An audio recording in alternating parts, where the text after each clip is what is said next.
Welcome to Salesology, conversations with sales leaders, the art of faster, easier, more profitable sales. When you're ready to transform your sales for today's transforming market, we've got you covered with your host, the queen of cold calling and founder of Salesology, award-winning author, speaker, sales trainer, and coach, Wendy Weiss.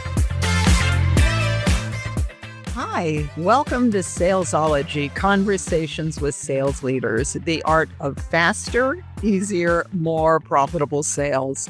And I'm your host, Wendy Weiss. I am the founder of Salesology and creator of the Salesology prospecting method. And I'm also known as the queen of cold calling. And today, my special guest is Mitch Lewandowski. He is the president of Symbiotic. And I'm going to read the introduction that Mitch gave me, as is. This is Mitch's voice speaking. I was recently asked, what's your passion? That made me think about who I am as a person, husband, father, and contributor. As I considered my 35 plus years of leadership, it wasn't about the deals I'd done or the places I'd gone. What made me tick and come alive was something so much more meaningful. It came down to the sense of purpose and fulfillment I've gotten through making a difference in the lives of the people and companies I've impacted, helping an individual come alive and gain freedom to be a better person, assisting a company to break free from costly or ineffective habits, working with a customer that has given me passport into their lives and business and trusting me along the way of change that forever improves them. You can't put a price on that. It's priceless and it has no number. That's my passion. The words of Mitch Lewandowski. Welcome, Mitch. Thank you, Wendy. It's great to be here, and thank you for the invitation. That's very kind of you. Very, very kind of you. Well, happy that you're here. And so I want to start at the beginning. I'm very predictable. That's where I always start. How did you come to be the president of Symbiotic? Tell us your story. Oh, do these have to be true answers? True answers. Yeah, We want true answers. I had some. I was actually speaking at a CEO's forum yesterday in Sarasota of a group of company owners, and this was actually on topic. I had some very successful scalings of businesses, and found that I had the ability to grow companies and create a lot of revenue. What I realized, though, along the way is I wasn't building healthy companies. I was building high revenue companies, creating a lot of worth for myself, but we weren't healthy and whole. And as I sold a company in 2010, and I said, okay, there's a wake-up call going on for me right now, and that is, how do I create a company that's healthy, whole, and profitable? And so I started on a journey of that, and I started Symbiotic as a company, a consulting firm to help other businesses get healthy and whole. So I joke around with it that I found a lot of ways to do it wrong, but a few ways to do it right. And I wanted to invest what I had learned and what I was learning into other people. And so instead of doing it just with one company, I found that I could get a much better return for groups if I could work with multiple companies to do that. So that was the genesis of the how and the why. Really came out of doing a lot of things wrong and then finding out a few ways to do things right, well, and healthy. Well, that's interesting that you would say that, because the first question after tell us your story, the first question I had planned on asking you, I looked at your LinkedIn profile and there's a big banner that said healthy, whole, profitable. And so I wanted, profitable is pretty clear. What do you mean by healthy and whole? Yeah. So, and again, doing things wrong a lot. I was drinking my own Kool-Aid because of the success, but I didn't realize that having a healthy organization was much better. And so when I refer to healthy, it's when you say, for example, I'm the president of a company and I've got a leadership team of, say, 5 to 6 people. Are we really in this together, or are we pretending to be in this together because we're high earners and we're fighting for our own personal gain? When you're healthy, everybody's saying we believe in what we're doing and we're focused on helping other people do well as well. So when you're healthy, it's just like I'm a cyclist by hobby, and when I go out and I ride with my group, there's times that I'm getting dropped because I'm sick or I haven't been riding. You can tell that I'm not fit to be in the ride, but when I'm fit and I'm healthy and I'm able to be with that group, I can stay in it. And that's the same thing within an organization. If you want to go from here to here to here of growth, if you're healthy, people are able to go with you, and many within the organization, not just the owner and the few people in the C-suite, but everyone else. So how do you do that? Well, it's easier said than done. So some of the things that I've discovered along the way is if I believe in something and I pitch it to the team or the group, it's just me selling something. So if I'm the president of a company or I'm coaching a client of mine on how to get from A to B to C, if he or she just goes in with a new idea, it's a shiny object. And we've all seen this with, owners of companies, presidents, and people in the executive team. They got a new idea. They're super excited. I just met with a C-suite guy who's traveling to Sydney on Saturday, and he was going to show a shiny object. I said, hey, his name is, let's just call him Bob. I said, Bob, that's never going to get you a result. All you're going to do is try to pitch your groups on what you think they should do. He goes, yeah. Because has that ever worked? He goes, no, not really. I said, yeah. So what would it be like to get them to believe in the direction that we're going to go? And the way in which I coach folks to do that, and which I found actually works, is if we come up with the idea together. So I've heard the term, if there's no way in, there's buy-in. So if I show up with a shiny object, even though it might be the best idea, my idea is just me trying to convince you as a group. But if we whiteboard it and say, hey guys, where do we want to go? And I may know where that destination in the future is, but if I get the team to come up with the destination, that destination is better because we believe that it's the destination, not, okay, here's what we got to do. Now you have to deliver. But if I say, hey, where do we want to be? What does that look like? Okay, great. Now, by what means shall we get there? And get the team to start to work on, these are the things that we need to do to get there. Now there's buy-in. And when we say when there's that buy-in, they're all in. So I found that works tremendously well. And the amount of people that don't want to be a part of that goes way, way, way down. And there's ways to deal with people that don't want to be a part of that. That's maybe for another question. So what do you do, playing devil's advocate here? Mm-hmm. What if you say to the team, where do you want to go? And the answer is someplace that you, as the leader, owner, president, whatever of the company, that's not where you want to go. What then? Yeah. Great question. So if I want to go somewhere and I don't have anybody that wants to go there, I've used this term for many, many years. A leader with no followers is just taking a walk. So I have failed as a leader to get them to buy into something that's worth fighting for. I have found out the hard way, like 30 years ago, you could just tell people what to do. And there's been this shift in culture and in leadership and in how to get things done. Top-down management. Hey guys, this is what I want you to do. I want you to jump. And they say how high on the way up. That ship has sailed. So now if I don't have people that are bought into whatever, I'm never going to get there anyway. So if I just say, you guys got to do this, they're going to give me the finger behind my back, tell me to pound dirt and not be on board. So it's better to have something that we all believe in than versus just something I believe in. So if I believe in a destination in the future that I want to get them to be a part of, I've got to figure out a way as a leader to get them to believe in it. But again, if I just try to manipulate it, they're going to feel that. So my approach and where I coach my folks is, if you want to get someplace in the future, you got to be inspired. Hey, where would we go if we could go anywhere? Because typically people want to play it safe and they want to play not to lose as a leader. And when you get into ownership positions where the rewards tend to be very good, you want to go further. So if you got to get people to believe in a bigger dream or a bigger destination in the future, and one of the things I'll say is, hey, whiteboard it per se. Where would you could go? What would you want the company to look like in 5 years if we could not fail? Think big, and you get them out of the, shallow end of the pond, because we're not talking about how to deliver on that. If you just say, we want to do 300 million, we want to triple the business in 3 years, everybody's like, it's crazy, get me out of here. But if you say, where would we want to be in 5 years if we could be anywhere? What does it look like? What does the revenue look like? What does the net profit look like? What does a company feel like? It's amazing the ideas that will come out from the group, but it's our ideas now. It's not my idea. And often it's better ideas than I would come out on my own. The best part about it is we like what we hear. We're seeing that as a vision of the future. Say, awesome.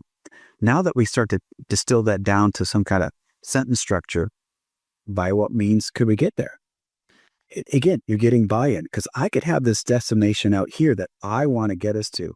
But if I don't have a leadership team and people that are fully bought into that vision, it's a waste of time. It's better not even to try to get there than try to get there alone.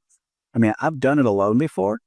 It's a lonely place. You get to the top and you're all by yourself, or you've lost a lot of people along the way and you never got there at all.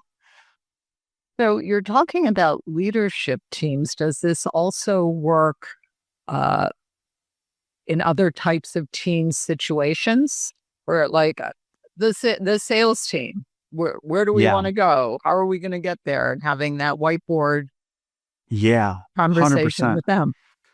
Here's the cool thing. Let's just say it's you and I, and we've got this executive team, and we got Bill, the chief sales officer, and he's working with us to be able to envision this bigger, brighter future in the future. Say 5 years out, whatever.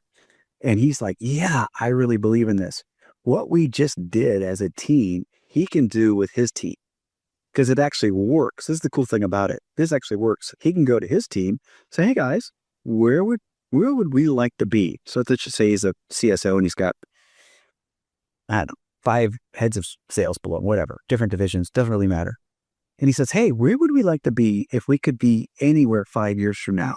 They're like, oh, and they come up with their own vision of the future.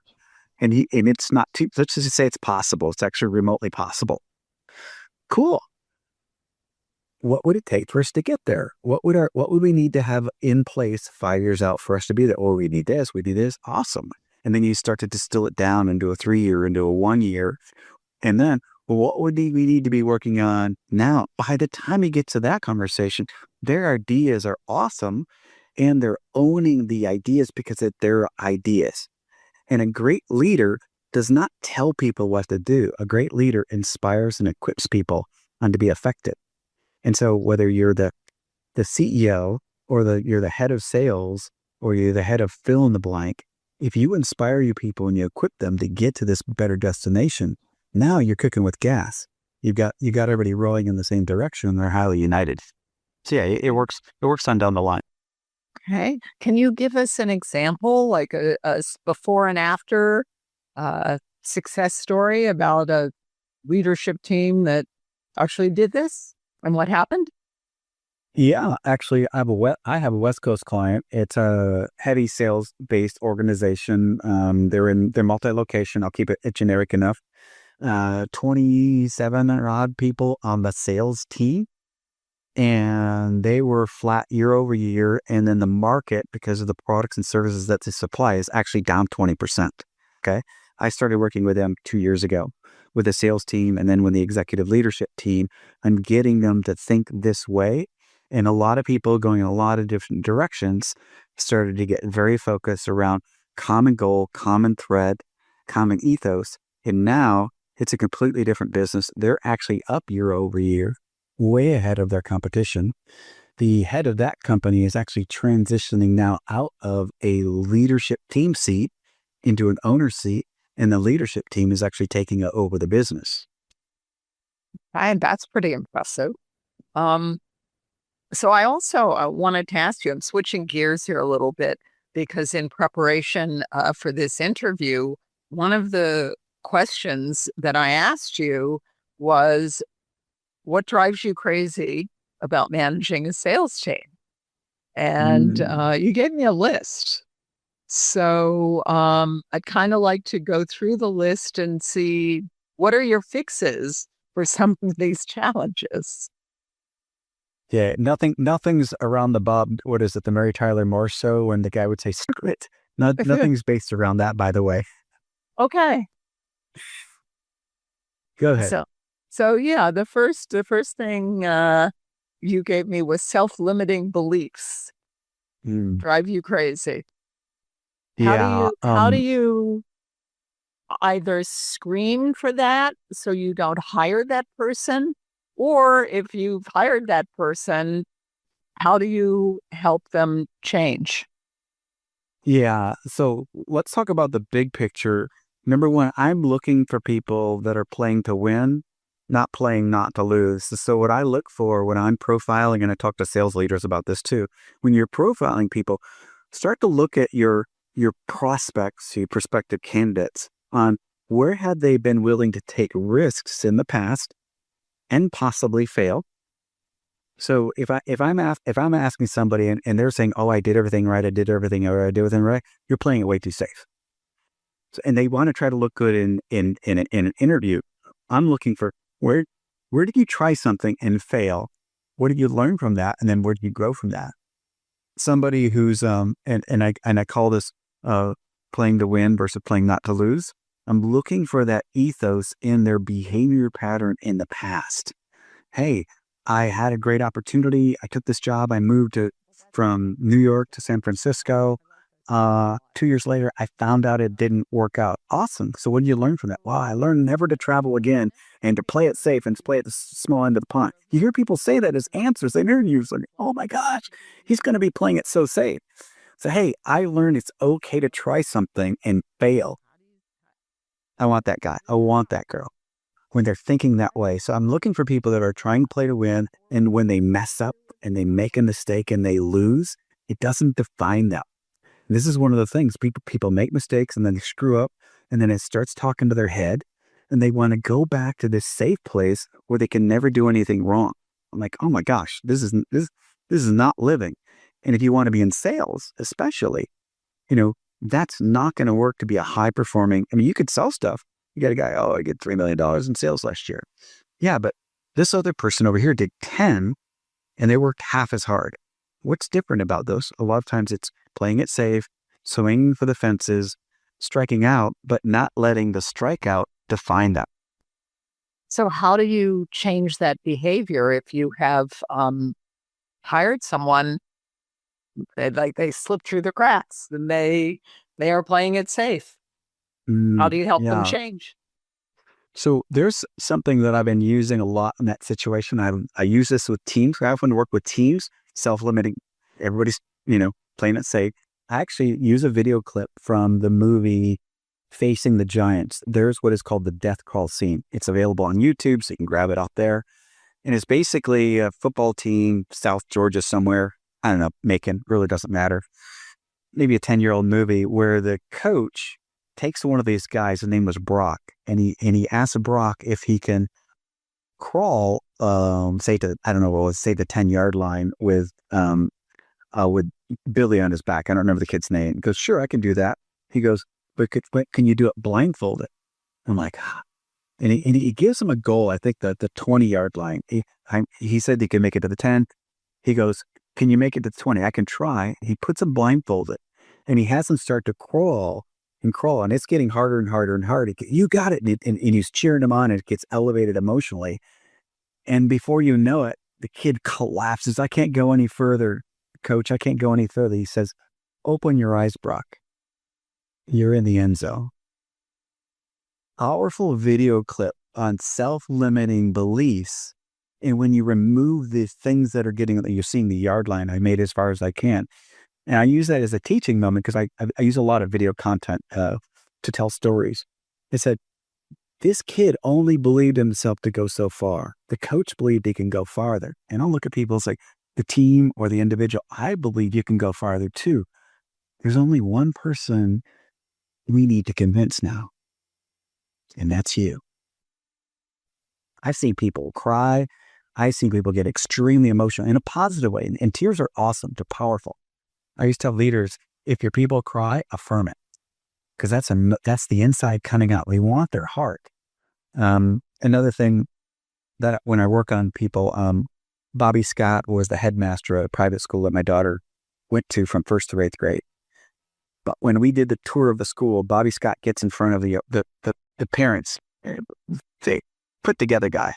He said, we're going to focus on your children's hearts because we know if they capture their hearts, their behavior will follow. This is like my daughter's a senior.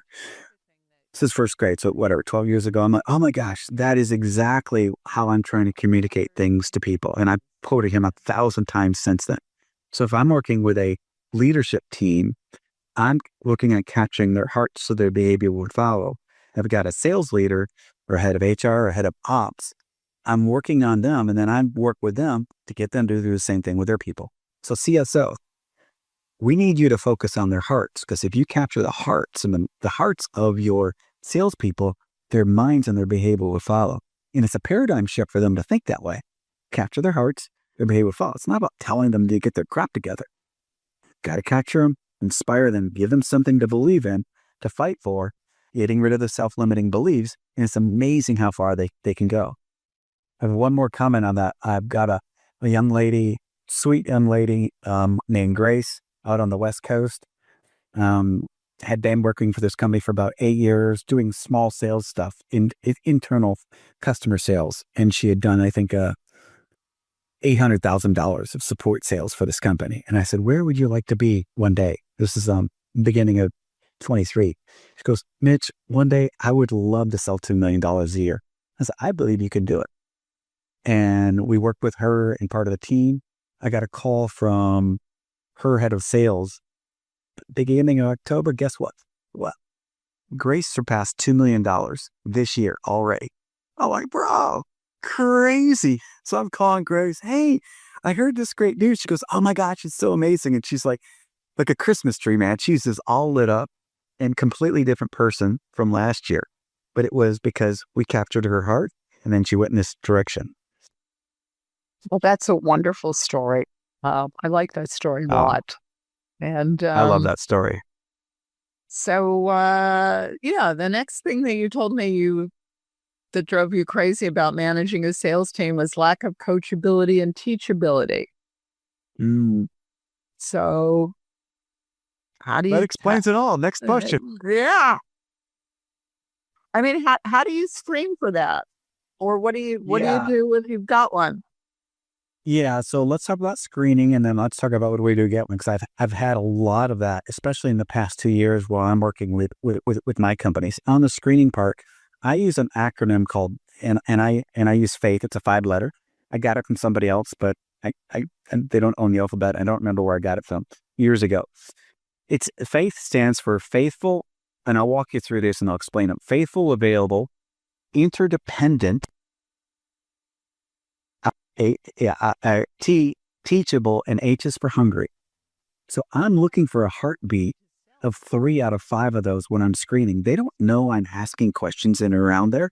When I say faithful, what's been their stick-to-itiveness? 10 jobs in 10 years? They're bouncing all around like a Geiger counter in San Francisco during her earthquake season, which there's no such thing, by the way. But you know what I'm trying to say. They're all over the place. If I see somebody that has lived in 6 cities in 7 years, they're way too much all over the place. I'm like, yeah, versus somebody who's been 3 years here, 4 years here, 7 years here, in an industry that's more appropriate. You got some high burn software stuff where, the job changes are higher, but what's the norm for the industry? I'm looking for average or better. That's faithful. Available. How available are they to be able to meet? Like, for example, even in the interview process, I may schedule and then reschedule with them just to see if they're going to be flexible. Oh, I can't meet that. Well, you're trying to get a job here. I'm looking for availability, and that's pre and then after it's a little different.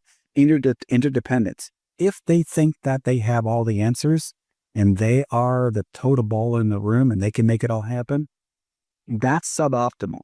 Interdependent is I can and I need to work within a team to be successful. You've heard the term, if you want to go fast, go alone. If you want to go far, go with others. I'm looking for the behavior pattern that shows they can say, hey, we worked together on this project. This is totally all about what we did. Whereas this, I'm the baller. I'm the one that sold $12 million last year. Me, I'm looking for we and who else that they've worked with to get, like, if it's an enterprise deal, how did they work with pre-sales? How did they work with an onboarding team? What did they do to make that successful? And then teachable, I'm looking at how well do they learn from others? And then hungry, how much hunger do they have to win something? And it doesn't have to be winning. And, we may talk about this. I'm looking for people that are very focused on others. How focusing, I just love to win for the team so we can just, absolutely kill it, because this provides for, we got 12 families on our team, and this is awesome. So I love to win so everybody can win, versus I love to win because I got a new Aston Martin. That's nice, but who else got an Aston Martin? Or did they want an Aston Martin, or did they want a vacation house, or put more money in their 401k? If it's all about just hungry for them, that's not the hunger I'm looking for. Well, that actually leads right into the other thing that you didn't like, which was selfishness and wanting to win for yourself and not focused on helping others and your clients win. Yeah. What's interesting in sales? Sales tends to, the people that tend to gravitate towards sales can have a high win for me. I want to go as far as to say narcissist and then back away from that. It's all about me. It's all about my win.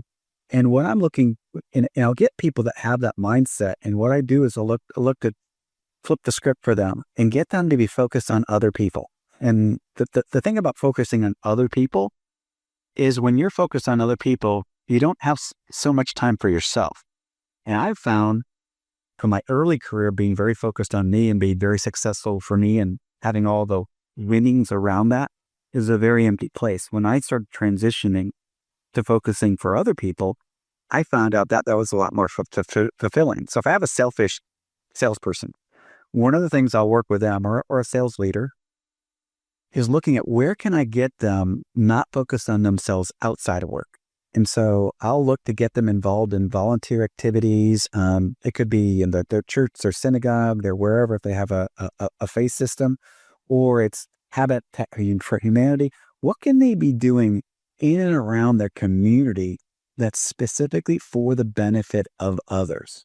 Because if I get Bill to get not focused on himself and helping other people, I was in the what do you call it, the Boy Scouts or something when he was a kid, and he gets inspired and now he wants to help out over here.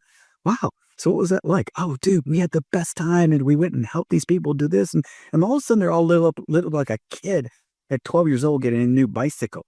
And I'm doing that on purpose because I want to get them excited about the blessing of serving others. Because if they start doing this outside of work, when they come into the workplace, that comes with them. If I just tell them at the workplace, don't be selfish, because that's the behavior that we're seeing, nothing changes. Or maybe it's temporary capitulation, or they're just going to lie to me, or they're going to tell me to pound dirt. But I'm not going to get lasting change. But if I go, it's not manipulative. It's for the greater good. I want to get them doing this over here, so they're more likely to do it over here. So then they come back in the workplace and they're much more of a servant. They're thinking about others.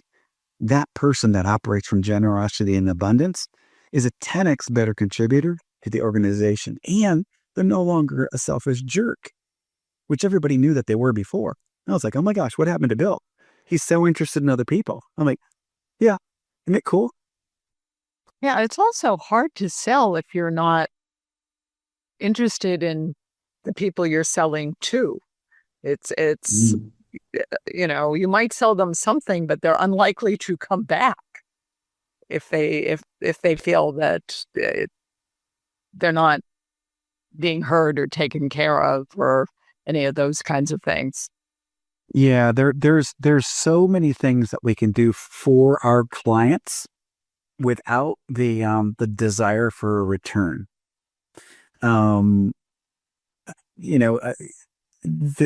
But if you're not, I tell people to put up your antenna. You and I are old enough to remember the manual antennas or the power antennas on our cars, right? Yeah. Awesome. If the antenna was down and you turned on the radio, AM or FM, FM especially, terrible reception. Oh my God, you go raise the antenna. Or you drive through the car wash and it breaks it off and got to get a new one. When we raise our antenna, we're able to get what's in the airwaves. When we're looking at a client and we're raising our antenna, what are the needs for this person? for this company in ways which I can be generous without the desire for return, without a motive of getting something in return.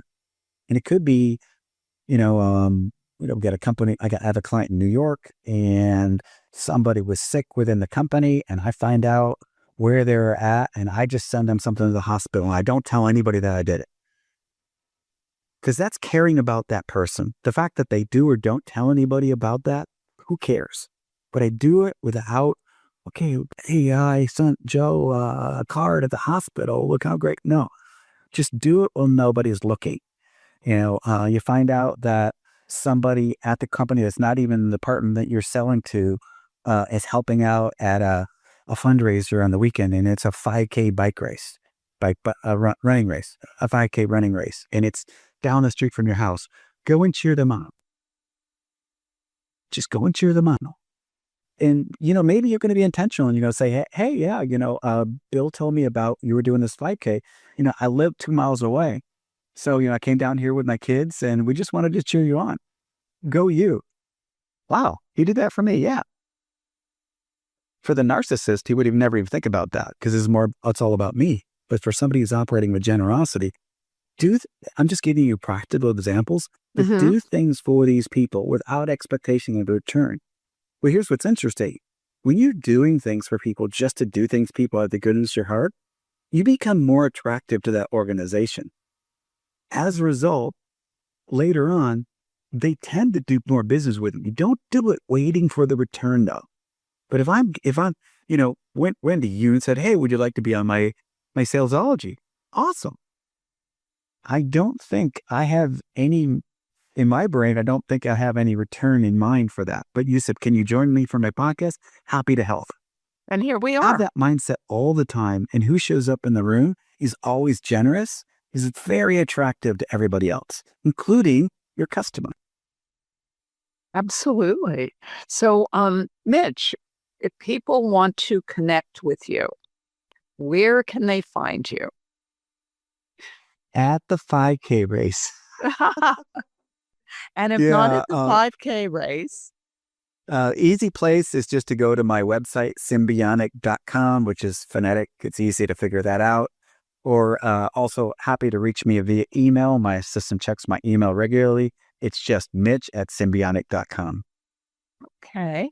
And the LinkedIn. Don't forget LinkedIn, because that's how you and I met, is on LinkedIn. So if you want to connect. It's just Mitch Lewandowski. You look me up on LinkedIn. I'm the president of Symbiotic. I'm the only one that looks like me and sounds like me. So I'll be easy to find. There's only one of me.